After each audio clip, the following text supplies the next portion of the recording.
Good morning students. SV academy Rawla के online classes में आपका हार्दिक स्वागत है। Class 8 subject English lesson first. पिछले वीडियो तक अपने इसके क्वेश्चन आंसर कंप्लीट किए थे।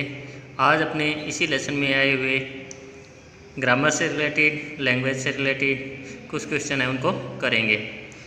तो लेट्स स्टार्ट। हेडिंग है वर्किंग विद लैंग्वेज। तो ध्यान देना, look at these sentences from the story. कहानी में आए इन वाक्यों को देखो, क्या लिखा हुआ है, उसका क्या रीजन है और इसमें हमें क्या बताने की कोशिश की जा रही है, ध्यान से देखना। I spotted it in a junk shop in Bridport. The man said it was made in the early 19th century. This one was in a bad condition. The italicised verbs are in the past tense. यानी कि जितनी भी italic की हुई है, verbs दी हुई है, वो पास्ट टेंस में हैं। पास्ट टेंस का मतलब वर्ब की सेकंड फॉर्म जहाँ भी लिखी हुई है वो पास्ट फॉर्म होती है वर्ब की। They tell us what happened in the past before now, कि अब से पहले भूतकाल में क्या घटित हुआ उसके बारे में बताती है। तो अपने आज यहाँ पे पास्ट फॉर्म के बारे में पढ़ रहे हैं और अर्लियर पास्ट फॉर्म और पास्ट फॉर्म दोनों के बारे में पढ़ेंगे।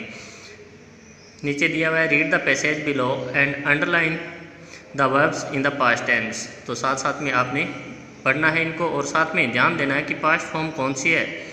A man got on the train and set down. A man got on the train and set down. तो इसमें पास्ट वर्ब कौन कौन सी है अंडरलाइन करते जाएंगे साथ साथ में। तो देखिए, ए मैन गेट की पास्ट फॉर्म कौन सी है, got. Got on the train and set down, set, sit की सेकंड फॉर्म यानी कि पास्ट फॉर्म है वो सेट है। The compartment was empty. अब वाज है वो भी पास्ट फॉर्म होती है, इसकी फर्स्ट फॉर्म क्या होती है, बी, या फिर इसके साथ में अपने कौन सी लेते हैं, इज, एम और आर। और पास्ट फॉर्म होती है वाज और were. Empty except for one lady. She took her gloves off. Took, take is past form है ना, took. A few hours later the police arrested the man. Arrest की past form क्या है, arrested the man. They held him. They held, hold की second form यानी कि past form क्या है, held. Held him for 24 hours and then freed. Free की second form यानी कि पास्ट फॉर्म फ्रीड हिम। अब आपने देखा कि इसमें पास्ट की फॉर्म्स किस तरह से यूज हुई है। Now look at these sentences. अब इन दो वाक्यों को देखिए।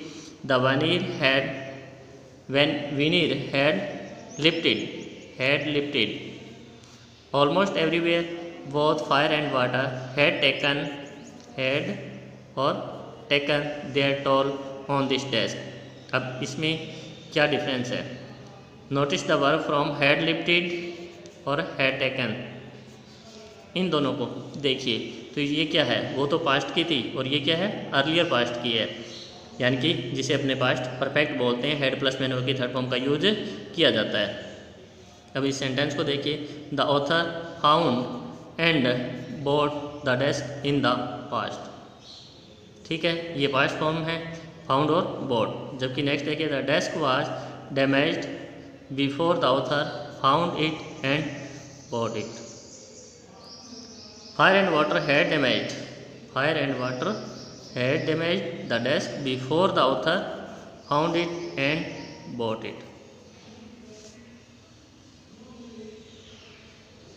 यानी कि जब दो सेंटेंस बिफोर और आफ्टर से जुड़े हुए हों तो एक के अंदर अपने अर्लियर पास्ट का यूज करते हैं और दूसरे में अपने पास्ट का यूज करते हैं।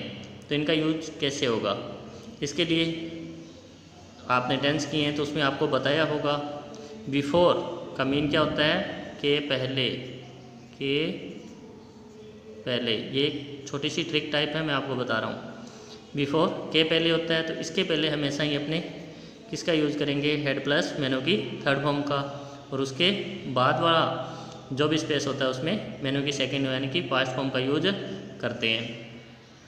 नेक्स्ट देखिए, we use verb forms like had damaged for an event in the earlier past. यानी कि हैड डैमेज्ड का यूज अपने एक ऐसी घटना के लिए किया है जो अर्लियर पास्ट की है।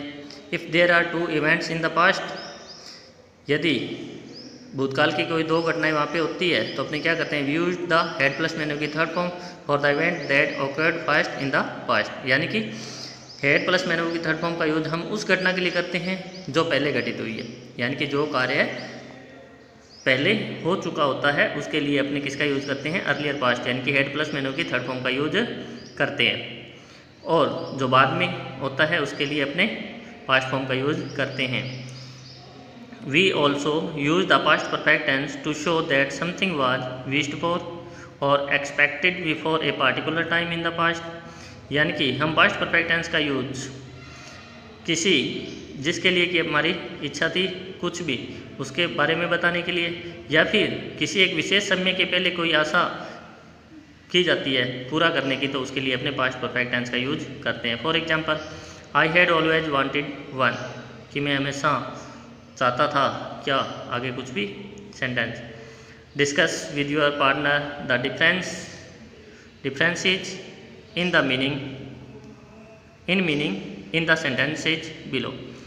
When I reached the station the train left, और सेकंड है when I reached the station the train had left। अब देखिए दोनों सेंटेंस में डिफरेंस क्या है, मीन में कोई चेंज हो रहा है कि नहीं हो रहा है। पहला कह रहा है when I reached the station the train left, जब मैं स्टेशन पर पहुंचा तो ट्रेन है वो चली।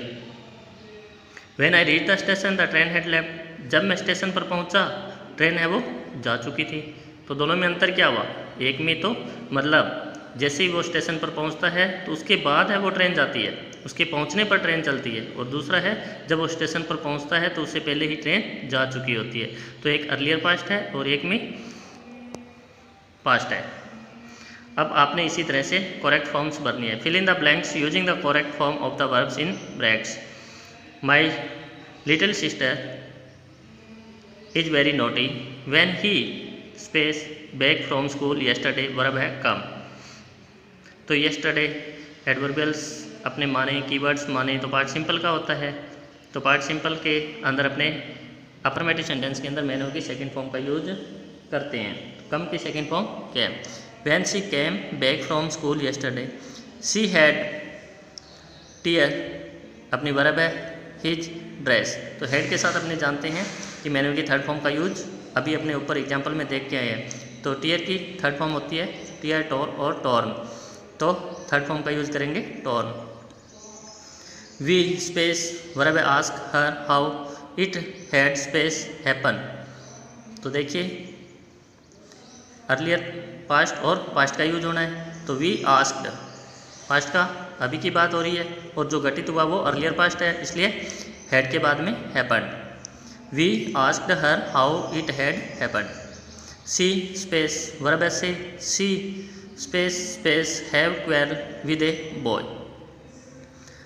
तो she said, उसने कहा, she had quarreled, झगड़ चुकी थी, झगड़ा कर चुकी थी।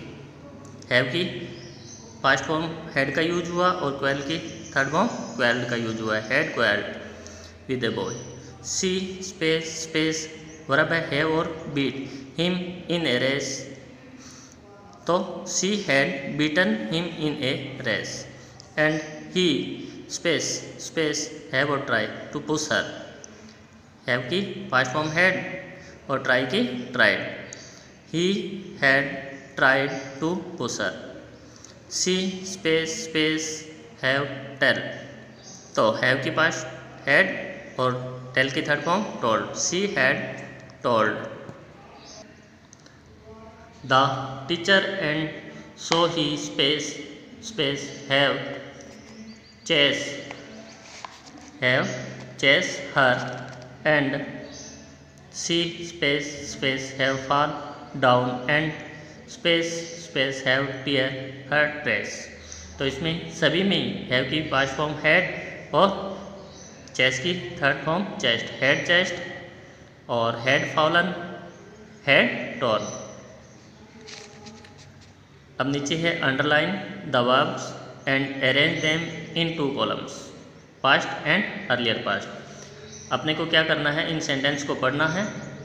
इसके अंदर जो वर्ब दी हुई है, एक तो कुछ है वो पास्ट की है और कुछ है वो अर्लियर पास्ट की है। तो नीचे आपको एक चार्ट बना हुआ दिखाई दे रहा है, इसके अंदर अपने को पास्ट और अर्लियर पास्ट की वर्ब्स को आपने भरना है।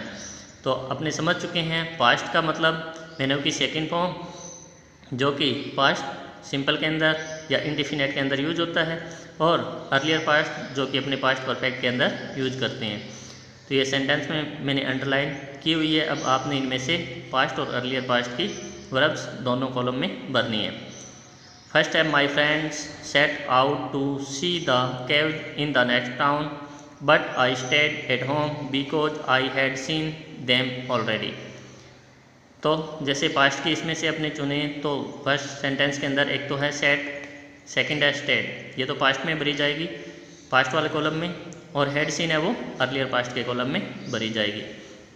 इसी तरह से नीचे 3 सेंटेंसेज और हैं, उनमें से भी आपने ऐसे ही करना है। पास्ट वाले में मैंने की सेकंड फॉर्म और अर्लियर पास्ट वाले में हेड प्लस मैंने की थर्ड फॉर्म को भरना है। तो when they arrived at the station their train had left they came back home but by that time I had gone out to see a movie. Third sentence, so they sat outside and ate the lunch I had packed for them.